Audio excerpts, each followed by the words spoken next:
도윤아, 넌 이 마을의 자랑이다. 평양 가서도 우리를 잊지 마라. 그때는 몰랐습니다. 그 말이 축복이 아니라 족쇄가 될 줄은. 나는 함경북도 변두리, 이름조차 지도에 잘 나오지 않는 산골 마을에서 태어났습니다.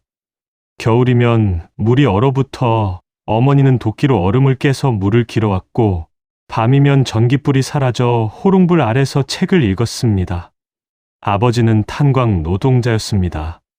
새벽 4시에 일어나 갱도로 내려가는 뒷모습을 보며 나는 생각했습니다. 저렇게 살고 싶지 않다. 그 생각이 죄인 줄도 모르고. 어머니는 장마당에서 옥수수를 팔았습니다. 손이 트고 갈라진 채로 웃으며 손님을 맞이하는 모습을 보면 가슴 한편이 먹먹했습니다. 도윤아, 너만큼은 이렇게 살지 마라. 공부 열심히 해서 평양 가거라. 어머니는 늘 그렇게 말했습니다. 평양. 그곳은 우리 마을 사람들에게 천국이었고 꿈이었으며 절대 닿을 수 없는 곳이었습니다. 나는 책을 좋아했습니다. 글자를 따라가다 보면 이 마을 밖에 다른 세상이 있다는 사실을 어렴풋이 느낄 수 있었습니다. 낡은 교과서, 찢어진 소설책, 몇 장 남지 않은 시집 무엇이든 손에 잡히는 대로 읽었습니다. 밖에는 뭐가 있을까? 그 질문이 내 안에서 자라기 시작했습니다. 공부를 잘한다는 이유로 나는 마을의 기대를 한 몸에 받았습니다.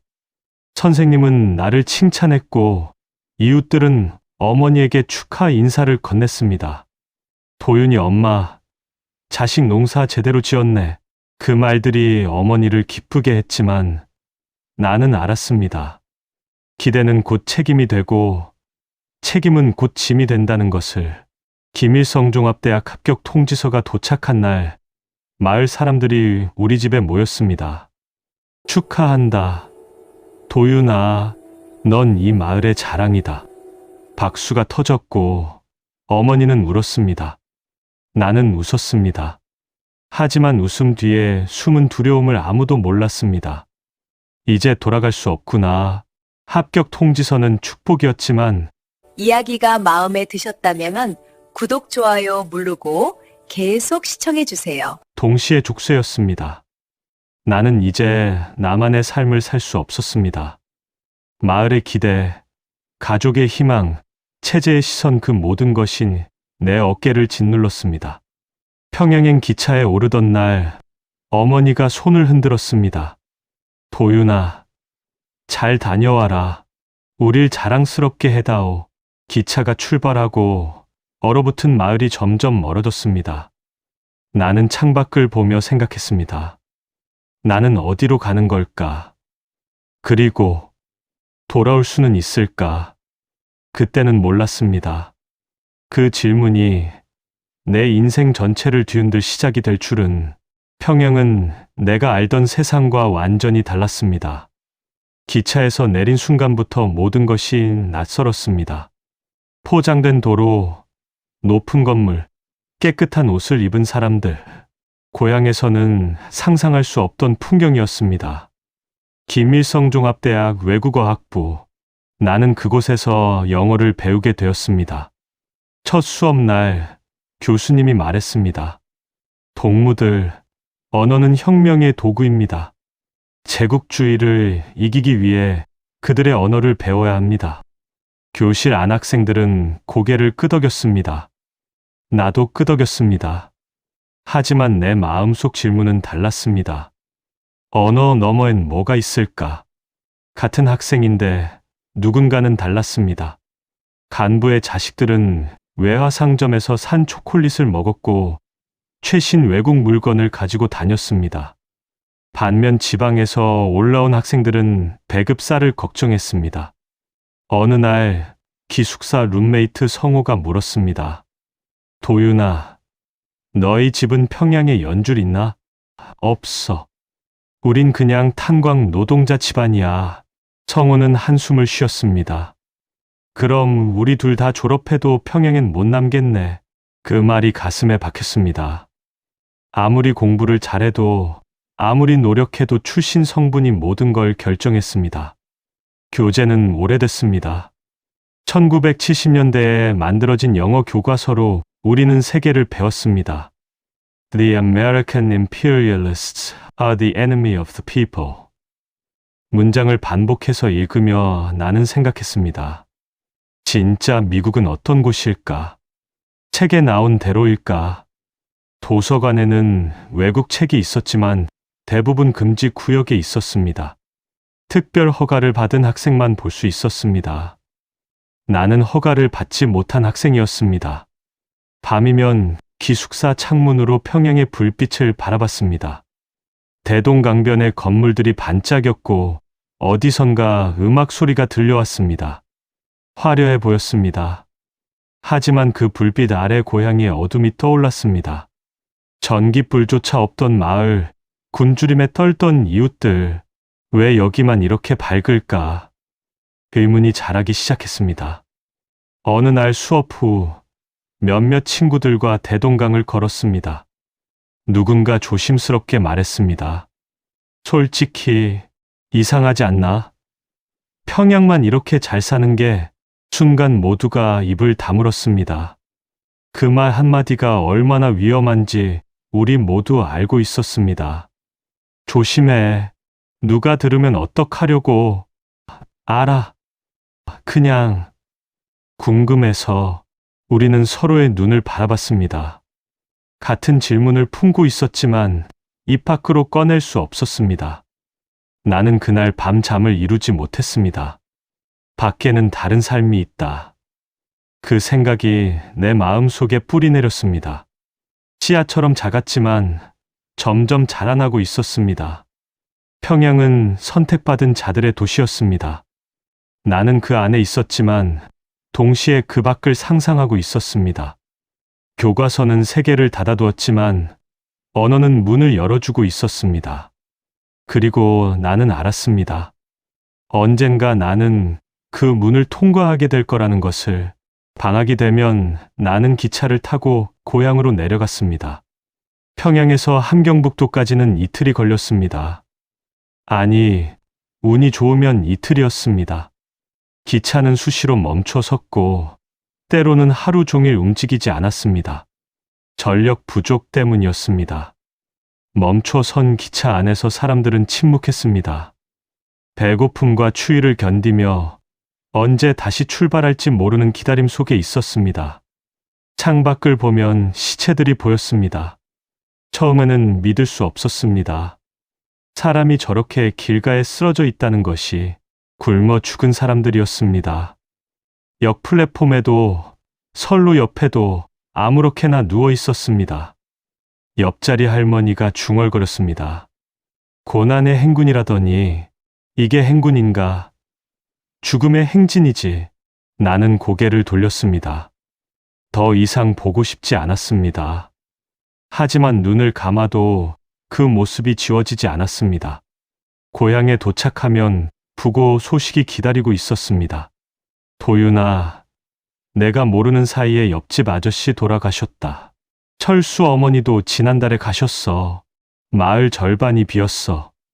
다들 어디론가 떠나거나 아니면 어머니는 말을 잇지 못했습니다. 집에는 먹을 것이 없었습니다. 내가 평양에서 가져온 옥수수 몇 개가 전부였습니다. 어머니는 그것마저 나에게 먹이려 했습니다. 어머니는요? 난 괜찮다. 너 평양 가서 공부해야 하잖니. 아버지는 더 야위었습니다. 탄광일은 계속됐지만 배급은 끊긴 지 오래였습니다. 아버지, 제가 평양에서 뭐라도 구해올게요. 아니다. 넌 공부나 해라. 그게 내 할 일이다. 짧은 방학이 끝나고 다시 평양으로 돌아갈 때 어머니가 손을 흔들었습니다. 그 손이 얼마나 가벼워 보였는지 모릅니다. 평양에 도착하자 다른 세계가 펼쳐졌습니다. 친구들은 방학 이야기를 했습니다. 우리 아버지가 중국에서 초콜릿 사오셨어. 나는 외화 상점에서 새 옷 샀어. 이거 봐, 일본제야. 연회 음식이 엄청났어. 고기가 산더미같이 나왔다니까. 나는 입을 다물고 있었습니다. 내가 본 것을 말할 수 없었습니다. 굶어 죽은 사람들, 텅 빈 마을, 어머니의 마른 손. 그때 나는 처음으로 분노를 느꼈습니다. 같은 나라, 같은 하늘 아래에서 어떻게 이렇게 다른 삶이 가능한가? 왜 어떤 사람은 초콜릿을 먹고 어떤 사람은 굶어 죽는가? 교과서에는 이렇게 써 있었습니다. 우리는 평등한 사회주의 국가입니다. 인민은 모두 평등합니다. 거짓말이었습니다. 밤에 기숙사 침대에 누워 천장을 바라봤습니다. 교과서의 사회주의와 내가 본 현실 사이의 균열이 내 마음을 갈라놓았습니다. 이게 맞나? 내가 배운 게 전부 거짓이었나? 의심은 독처럼 퍼졌습니다. 한 번 시작된 질문은 멈출 수 없었습니다. 기차 창밖에 시체들이 눈에 밟혔습니다. 그들도 한때는 누군가의 아버지였고 어머니였고 자식이었습니다. 그들은 왜 죽어야 했을까? 그리고 나는 왜 살아있을까? 그 질문 앞에서 나는 더 이상 순진한 학생이 아니었습니다. 분노가 내 안에서 자라고 있었습니다. 분노는 침묵 속에서 자랐습니다. 나는 조심스럽게 주변을 관찰하기 시작했습니다. 누가 나와 같은 질문을 품고 있는지, 누구에게 말을 걸어도 안전할지, 신뢰할 수 있는 사람을 찾는 건 목숨을 거는 일이었습니다. 어느 날 밤, 도서관에서 성우를 만났습니다. 그는 금지된 구역의 책을 훔쳐보다 걸린 적이 있는 친구였습니다. 우리는 아무 말 없이 캠퍼스를 걸었습니다. 한참을 걷다가 내가 입을 열었습니다. 성호야, 너는 이 사회가 옳다고 생각하나? 성호가 걸음을 멈췄습니다. 그의 얼굴에 긴장이 스쳤습니다. 갑자기 왜 그런 말을 해? 그냥 궁금해서. 도윤아, 그런 질문은 위험해. 너도 알잖아. 알아. 그래도 묻고 싶어. 너는 어떻게 생각해? 성우는 한참을 침묵했습니다. 그리고 작은 목소리로 대답했습니다. 나도 모르겠어. 아니, 사실은 알아. 근데 말할 수가 없어. 그 순간 우리는 서로를 이해했습니다. 같은 질문을 품고 있었지만 입 밖으로 꺼낼 수 없었던 사람들. 밤마다 우리는 캠퍼스를 걸었습니다. 몇몇 친구들이 더 합류했습니다. 민수, 진혁, 수진, 모두 지방 출신이었고 모두 같은 균열을 느끼고 있었습니다. 체제를 바꿀 수 있을까? 진혁이 물었습니다. 어떻게? 우리가 뭘 할 수 있는데? 민수가 반문했습니다. 사람들이 진실을 알게 하는 거야. 평양 밖에서 무슨 일이 일어나는지. 그러다 걸리면 우리만 죽는 게 아니야. 가족 전체가 수용소로 가. 수진의 목소리가 떨렸습니다. 침묵이 흘렀습니다. 연좌제, 그 단어가 모든 용기를 짓눌렀습니다. 한 사람의 죄가 3대에 걸쳐 이어지는 시스템. 내가 무엇을 해도 어머니가, 아버지가, 친척들이 그 대가를 치러야 했습니다. 결국 아무것도 할 수 없다는 거잖아. 성우가 쓴웃음을 지었습니다. 그럼 우린 그냥 이렇게 사는 거야?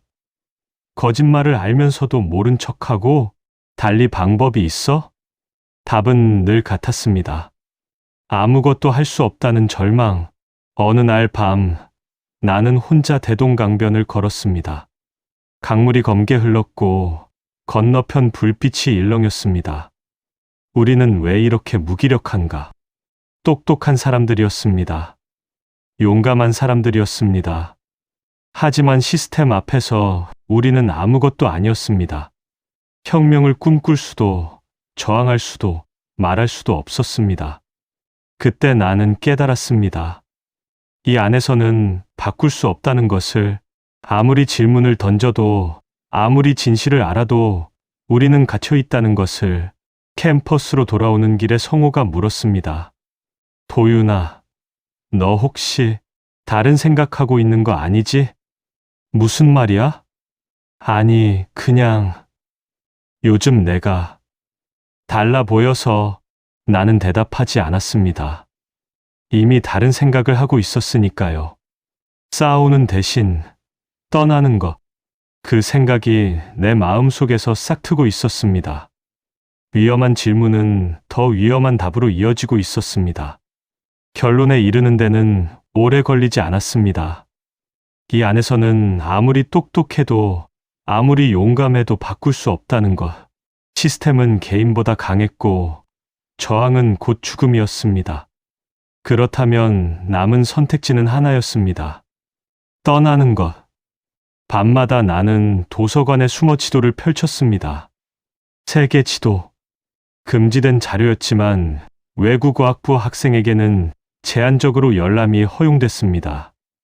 압록강, 두만강, 그 너머 중국, 그리고 더 멀리 남쪽으로 내려가면 한국. 손가락으로 경로를 따라가며 나는 계산했습니다.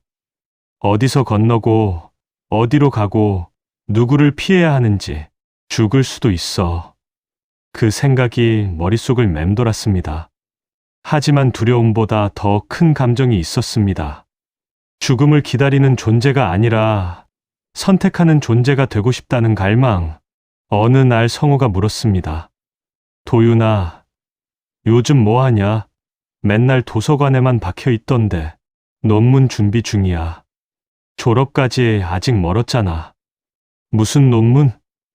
그냥 미리 준비하는 거야. 거짓말이 자연스러워졌습니다.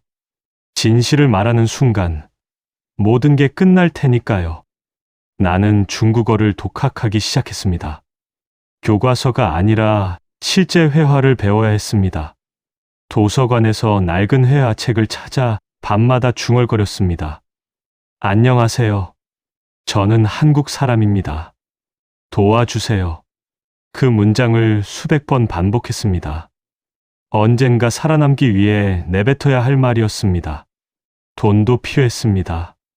나는 방학 때마다 평양에 남아 과외를 했습니다. 간부 자식들에게 영어를 가르치고 받은 돈을 조금씩 모았습니다. 어머니에게는 거짓말을 했습니다. 어머니, 이번 방학엔 연구 과제가 있어서 못 내려가요. 그래, 알았다. 몸 잘 챙기고. 전화기 너머 어머니의 목소리가 더 약해진 것 같았습니다. 하지만 나는 내려갈 수 없었습니다. 내려가면 떠날 수 없을 것 같았으니까요. 지도를 보며 나는 다짐했습니다. 성공하면 어머니를 데려올 거야. 아버지도. 이곳을 벗어나는 게 유일한 방법이야. 스스로를 설득하는 말이었습니다. 죄책감을 지우기 위한. 졸업이 다가왔습니다. 배치 발표가 나왔습니다. 박도윤 동무, 함경북도 무산지역중학교 교사로 배치. 고향 근처였습니다. 평양에 남을 수 없다는 건 예상했지만 막상 들으니 마음이 무거웠습니다. 이대로 가면 나는 평생 여기서 살겠지. 그리고 언젠가 기차 창밖에서 본 시체들처럼 되겠지. 아니, 그럴 순 없었습니다. 나는 세계 지도를 마지막으로 바라봤습니다. 국경 너머 자유라는 단어가 존재하는 곳. 결심이 섰습니다. 교사로 부임하기 전 탈출하기로. 친구들에게는 아무 말도 하지 않았습니다. 성우에게도 민수에게도. 도윤아, 교사 생활 잘해. 가끔 연락하자. 그래, 그럴게. 마지막 포옹을 나누며 나는 생각했습니다. 다시는 못 볼 거야. 미안해. 기숙사를 나서는 날 나는 가방 하나만 들었습니다. 지도, 돈, 중국어 메모, 그리고 어머니 사진 한 장. 그것이 내가 가져갈 수 있는 전부였습니다. 평양의 불빛이 멀어졌습니다. 나는 북쪽으로 향했습니다. 국경으로. 돌아갈 길은 없었습니다. 두만강은 생각보다 좁았습니다. 밤이었습니다. 달빛도 없는 칠흑 같은 어둠 속에서 나는 강둑에 몸을 숨기고 있었습니다. 심장이 터질 듯 뛰었습니다. 지금이야. 물속으로 들어갔습니다. 5월이었지만 강물은 얼음처럼 차가웠습니다. 이를 악물고 헤엄쳤습니다. 중간쯤 왔을 때 불빛이 보였습니다. 순찰되었습니다. 나는 물속에 머리를 감추고 숨을 참았습니다. 불빛이 지나갔습니다. 다시 헤엄쳤습니다. 강을 건넜습니다. 중국 땅이었습니다. 젖은 몸을 이끌고 숲속으로 뛰어들어갔습니다. 살았다는 안도감과 이제 시작이라는 두려움이 동시에 밀려왔습니다. 마을이 보였습니다. 중국 마을, 조선족이 사는 곳이라고 들었습니다. 조심스럽게 다가갔습니다. 한 집 문을 두드렸습니다. 문이 열렸고 중년 여자가 나왔습니다. 저 도와주세요. 저는 여자가 내 얼굴을 보더니 한숨을 쉬었습니다. 또 북에서 넘어온 거지? 들어와. 빨리. 그 순간 안심했습니다. 첫 번째 관문을 통과했다고 생각했습니다. 하지만 이틀 후였습니다. 검문이 있었습니다. 중국 공안이 마을을 뒤지고 있었습니다. 신분증 보여주세요. 손이 떨렸습니다. 신분증이 있을 리 없었습니다. 저는 조선족입니다. 집에 두고 나왔습니다. 교과서에서 배운 중국어였습니다. 발음이 어색했습니다. 어디 출신이에요? 연길입니다. 연길 어디요? 구체적으로 말해봐요. 대답할 수 없었습니다. 연길이 어떤 곳인지 몰랐으니까요. 공안의 눈빛이 변했습니다. 따라오세요. 끝이었습니다. 북송됐습니다. 트럭에 실려 다시 두만강을 건넜습니다. 이번엔 반대 방향으로 집결소, 구류장, 노동단련대, 여러 수용시설을 전전했습니다. 이름 대신 번호로 불렸습니다. 4917번, 나와. 처음엔 반응하지 못했습니다. 내가 숫자라는 게 믿기지 않았습니다. 4917번, 귀머거리야. 매질이 날아왔습니다. 등이 찢어지는 것 같았습니다. 예, 4917번입니다. 그때부터 나는 박도윤이 아니었습니다. 4917번이었습니다. 수용시설 안은 지옥이었습니다. 하루에 옥수수 죽 한 그릇, 잠은 바닥에 빽빽이 누워서 화장실은 하루에 2번만, 옆 사람이 밤에 죽어도 아침까지 그냥 누워 있었습니다. 움직이지 마. 걸리면 우리까지 맞아. 인간의 존엄은 바닥에 떨어졌습니다. 아니, 애초에 존재하지 않았습니다. 어느 날 신문을 받았습니다. 누가 도와줬나? 혼자 했습니다. 거짓말, 브로커 이름 대 정말 혼자입니다. 전기 충격이 왔습니다. 온몸이 경련했습니다. 비명이 터져 나왔습니다. 이름 대라고. 모릅니다. 정말 모릅니다. 의식이 흐려졌습니다. 감방으로 돌아왔을 때 옆 사람이 물었습니다. 버틸 수 있겠어? 모르겠습니다. 버텨. 여기서 죽으면 진짜 끝이야. 그 말이 내 안에 불씨를 남겼습니다. 살아남는 것, 그것이 곧 저항이다. 매일 아침 해가 뜨는 걸 보면서 다짐했습니다. 오늘도 살아남자고, 내일도 살아남자고. 6개월이 지났습니다. 석방 통지가 나왔습니다. 4917번, 출소다. 고향으로 돌아가. 몸은 망가졌지만 마음은 달랐습니다. 더 단단해졌습니다. 수용소 문을 나서며 나는 생각했습니다. 다음엔 성공한다. 반드시. 실패는 끝이 아니었습니다. 배움이었습니다. 고향으로 돌아왔습니다. 어머니는 내 얼굴을 보고 울었습니다. 아버지는 아무 말 없이 등을 돌렸습니다. 실망한 것인지 분노한 것인지 알 수 없었습니다. 도윤아, 왜 그런 짓을 했니? 우리가 얼마나. 어머니의 목소리가 떨렸습니다. 죄송합니다, 어머니. 다시는 그러지 마라. 제발. 고개를 끄덕였습니다. 하지만 마음속으로는 다른 생각을 하고 있었습니다. 다시 할 거야. 더 잘 준비해서 감시가 시작됐습니다. 보위부원들이 정기적으로 찾아와 확인했습니다. 박도윤, 요즘 뭐 하나? 집에서 쉬고 있습니다. 어디 나가지 마. 알았나? 예, 알겠습니다. 하지만 나는 준비하고 있었습니다. 더 치밀하게 첫 번째 실패에서 배웠습니다. 언어만으로는 부족하다는 것을, 중국 사회를 알아야 한다는 것을 마을 장마당에 나가기 시작했습니다. 중국 물건을 파는 상인들과 대화를 나눴습니다.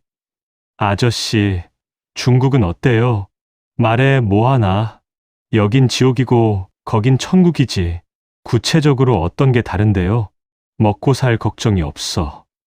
돈만 있으면 뭐든 할 수 있고. 나는 귀를 기울였습니다. 중국의 지리, 도시 이름, 교통수단, 생활 방식, 모든 정보를 머릿속에 새겨 넣었습니다. 중국어도 다시 공부했습니다. 이번엔 방언까지 조선족들이 쓰는 억양을 따라했습니다. 你吃饭了吗?今天天气真好. 밥 먹었어요? 오늘 날씨 정말 좋네요. 자연스러워질 때까지 반복했습니다. 사람을 관찰했습니다. 누가 브로커인지, 누가 믿을 만한지. 장마당에는 정보가 흘렀고 나는 조심스럽게 그 정보를 모았습니다. 1년이 지났습니다. 어머니가 물었습니다. 도윤아, 너 이제 정착할 생각 없니? 있어요. 어머니, 그럼 장가라도 가야지. 옆마을에 괜찮은 처자가. 아직 때가 아닌 것 같아요. 어머니는 한숨을 쉬었습니다. 내가 무슨 생각을 하는지 모르는 것 같았습니다. 아니, 알면서도 모른 척하는 것일 수도 있었습니다.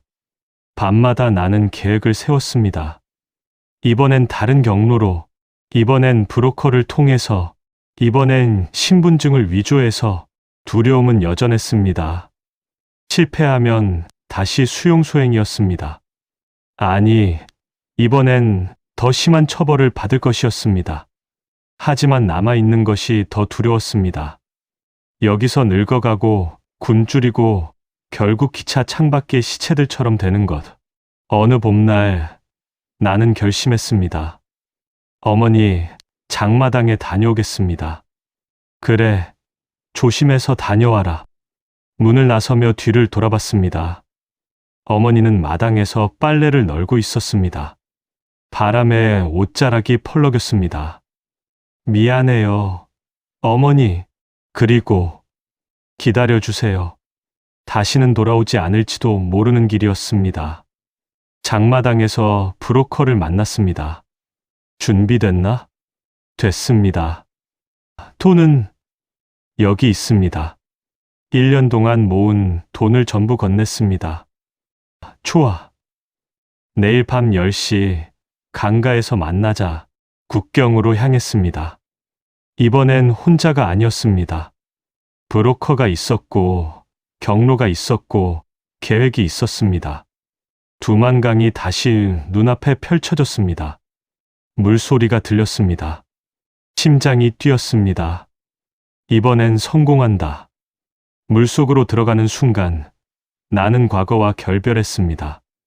박도윤이라는 이름, 고향 마을, 어머니의 얼굴, 모든 것을 뒤에 두고 떠났습니다. 돌아갈 길은 없었습니다. 앞으로 나아갈 뿐이었습니다. 강물이 나를 삼켰고 나는 다시 태어났습니다. 한국에 도착했습니다. 인천공항, 형광등 불빛, 깨끗한 바닥, 자유롭게 오가는 사람들. 모든 것이 꿈 같았습니다. 입국 심사대에서 담당자가 물었습니다. 탈북하신 거죠? 예, 힘드셨겠어요. 이제 안전합니다. 그 말을 듣는 순간 눈물이 났습니다. 참았던 것들이 무너져 내렸습니다. 하나원에서 3개월을 보냈습니다. 나만 사회 적응 교육이었습니다. 은행 사용법, 지하철 타는 법, 휴대폰 쓰는 법, 모든 것이 낯설었습니다. 여기서는 신분을 숨기지 않아도 됩니다. 자유롭게 사세요. 상담사의 말이 믿기지 않았습니다. 평생 숨기고 조심하며 살았는데 자유롭게 살라니 사회에 나왔습니다. 작은 고시원에 방을 얻었습니다. 창문으로 서울 거리가 보였습니다. 밤에도 환한 불빛, 끊임없이 움직이는 차들. 내가 정말 여기 있는 건가? 현실감이 없었습니다. 일자리를 찾았습니다. 식당, 공장, 편의점, 여러 곳을 전전했습니다. 사투리 때문에 차별받기도 했고, 북한 사람이라는 시선을 견뎌야 했습니다. 그러다 작은 지역 신문사에서 일할 기회가 생겼습니다. 북한 출신이시라고요? 그럼 그쪽 이야기를 써보시겠어요? 편집장이 물었습니다. 제 이야기를요? 네, 사람들이 궁금해합니다. 진짜 북한은 어떤지. 처음에는 거부감이 들었습니다. 상처를 다시 꺼내는 것 같았습니다. 하지만 키보드 앞에 앉아 글을 쓰기 시작하자 무언가가 풀려나왔습니다. 얼어붙은 마을, 기차 창밖의 시체들, 수용소의 밤, 두만강의 물소리, 화려한 말은 없었습니다. 있는 그대로를 기록했습니다. 기사가 나갔습니다. 반응이 있었습니다. 이런 일이 정말 있었나요? 믿기지 않네요. 용기 내주셔서 감사합니다. 댓글을 읽으며 나는 깨달았습니다. 내 이야기가 증언이 될 수 있다는 것을. 기자가 되었습니다. 탈북민 문제, 인권 문제, 북한 실상을 다루는 기자. 화려하지 않았지만 의미 있는 일이었습니다. 분노 대신 기록을 선택했습니다. 복수 대신 증언을 선택했습니다. 시간이 흘렀습니다.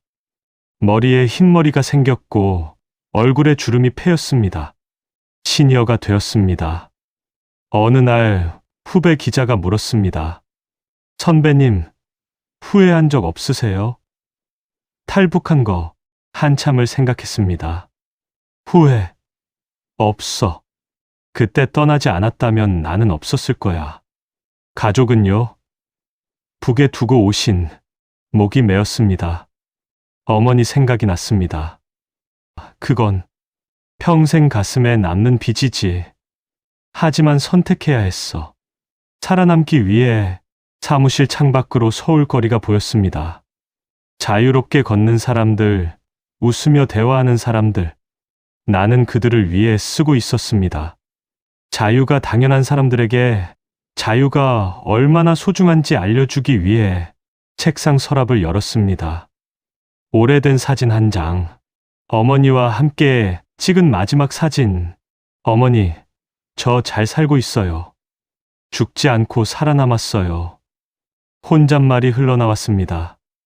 내 이야기는 투쟁의 영웅담이 아니었습니다. 살아남아 말하는 한 인간의 기록이었습니다. 그리고 나는 믿습니다. 변화는 총이 아니라 기억과 증언에서 시작된다는 것을. 오늘도 나는 키보드를 두드립니다. 누군가는 읽어줄 거라 믿으며, 누군가는 기억해줄 거라 믿으며, 그것이 내가 살아남은 이유니까요.